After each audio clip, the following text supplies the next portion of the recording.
Hello guys, आज हम करेंगे क्लास 10th मैथ्स एनसीईआरटी का जो जस्ट सीबीएसई ने बोर्ड एग्जाम के लिए मैथ्स का सैम्पल पेपर रिलीज किया है उसका क्वेश्चन नंबर 9 सेक्शन ए से। तो क्वेश्चन नंबर 9 है guys, consider the frequency distribution of 45 observation class 0 to 10, 10 to 20, 20 to 30, 30 to 40, 40 to 50 and their respective frequencies 5, 9, 15, 10 and 6। The upper limit of median classes. तो यहाँ पर हमें क्या करनी है, पहले तो मीडियन क्लास फाइंड करनी है एंड मीडियन क्लास फाइंड करने के बाद उसकी अपर लिमिट क्या है ये बतानी है। और उसके लिए हमें 4 ऑप्शन गिवन है, तो इन 4 ऑप्शंस में कौन सा ऑप्शन करेक्ट है वो बताना है। तो इसके लिए गाइस हम सबसे पहले क्या सॉल्व करेंगे, इसको सबसे पहले हम लोग क्या फाइंड करेंगे, मीडियन क्लास। तो to find median class let's calculate cumulative frequency. तो मीडियन क्लास फाइंड करनी हो तो उसके लिए हम हमेशा क्या निकालते हैं, कम्युलेटिव फ्रीक्वेंसी निकालते हैं। तो यहाँ पर सबसे पहले हम इसको क्या करेंगे, जो हमें क्लास गिवन है उसको राइट करेंगे। तो class 0, 10, 10 to 20, 20 to 30, 30 to 40, 40 to 50 है। उसके बाद हम इनकी रिस्पेक्टिव फ्रीक्वेंसीज राइट करेंगे। तो 0 to 10 की 5 है, देन 10 to 20 की 9, देन 15, 10 और 6 ये हमारी क्या है, फ्रीक्वेंसीज हैं।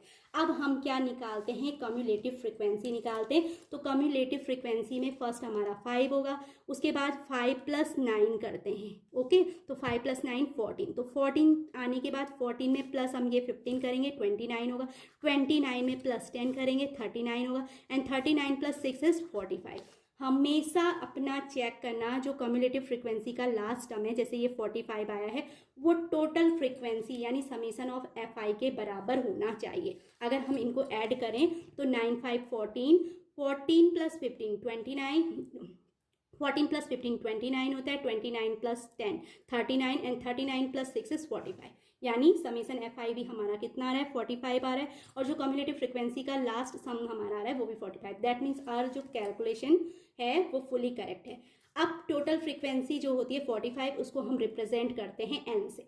हमें क्योंकि क्या फाइंड करना है, मीडियन क्लास फाइंड करना है। तो मीडियन क्लास फाइंड करने के लिए हम सबसे पहले कम्युलेटिव फ्रीक्वेंसी फाइंड करते हैं, वो हम फाइंड कर चुके हैं। उसके बाद हम n फाइंड करेंगे। तो n = जो समीशन FI होता है वो n = 45 है। फिर n/2 फाइंड करेंगे, 45/2 यानी 22.5 कैलकुलेट करने पे आया। अब हम देखेंगे जो ये 22.5 है वो कहाँ लाई करता है। तो ये 14 से अबव होगा, हमने ये कम्युलेटिव में देखना है। ये 14 से क्या होगा, ऊपर होगा, क्योंकि इस वाले क्लास में केवल 14 तक ही आएंगे। हमारा 22 है, तो 22.5 किस क्लास में होगा, थर्ड क्लास में होगा।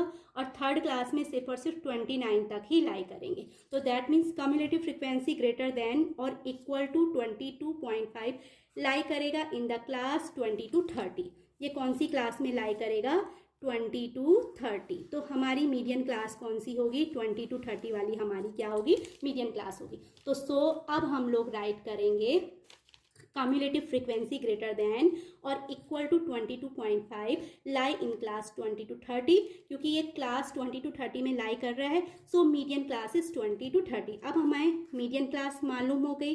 तो मीडियन क्लास मालूम हो गई तो हमारा क्वेश्चन क्या है, the upper limit of median class. तो we can see upper limit of median class is 30 and lower limit of median class is 20।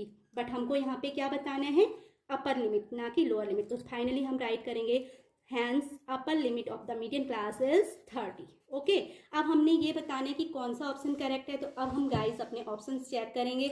Option A 20 है, B 10 है, D 40 है और C 30 है। हमारा आंसर भी क्या आ रहा है, 30। तो that means correct answer is C, या फिर हम कह सकते हैं correct option is C 30। Okay, तो I hope guys question number 9 भी आपको अच्छे से क्लियर हो गया होगा। अगर आपको मेरी ये वीडियो अच्छी लगी तो please like, share and subscribe it and thanks for watching again.